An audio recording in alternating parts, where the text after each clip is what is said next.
Sealed in Pink and Blue, a long romance in a short story.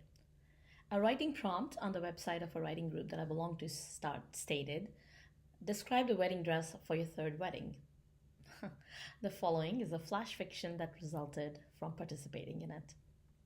Sealed in Pink and Blue. For my third wedding, I wore something no bride in my community had ever worn.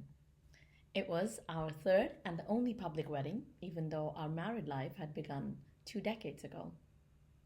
It was a pink sari with gold brocade border and blue beads that hung on the edges of the pallu, the part that hangs loose on the shoulder. Traditionally, Indian wedding outfits are bright red, or so the North Indian Bollywood will have you believe. But we, in South of India, wear bright white saris with rich gold brocade work. I chose pink instead. It was, after all, our third wedding. Only none of the guests knew that I was a 3-time bride. Rudra and I were betrothed to each other, jokingly by our mothers, when we were only 7 and 5. Our mothers had asked us to feed each other a piece of chocolate as a commemoration of our union, and laughed heartily as if they were getting their dolls married. Our mothers were childhood friends, and destiny had brought them in the same neighborhood after marriage. Rudra and I were next door neighbors, so there was no need for play dates. We were always together, spending half of our childhood at each other's house. At his house, there were Legos, and at mine, there was a beautiful dollhouse. Being the dominant one, I always made Rudra join in my game of house. He'd hate it at first, but later joined in because I bribed him by serving him M&M cakes on the toy kitchenware that his mother had given me. Rudra hated the pink plates and loved the blue cups in the set. By the time we entered our teens, we had separate set of friends and were embarrassed by each other's presence and the memories attached to our entire lives. I think it was when he left to attend college that I realized how much I missed him and started corresponding with him through handwritten letters.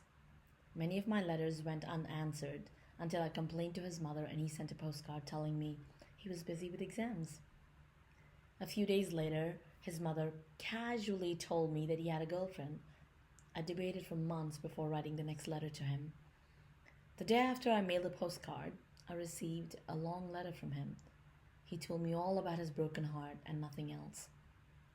The letter did not even have my name. It seemed like a journal entry.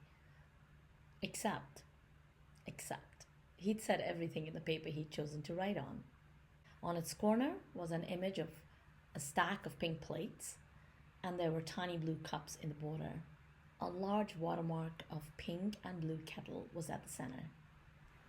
I almost missed it all in my anger.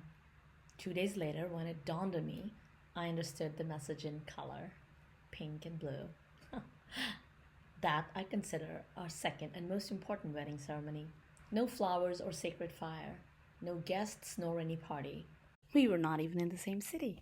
That day, I knew our hearts were intertwined in a language that had been created through the memories we wove unconsciously, playing house, building cars, and apartments. Our childhood was a preparation. We needed no ceremonies. Each tea party was a mini ceremony. Blue and pink would always remain intertwined. When the time came to decide my wedding outfit, unlike any Indian bride who always wears only new, I prefer to wear something old, something from the treasure box of our collective memories. I chose a pink sari my mother wore when I was a child, and he brought blue beads from an old scarf that his mother used to wear when we were children.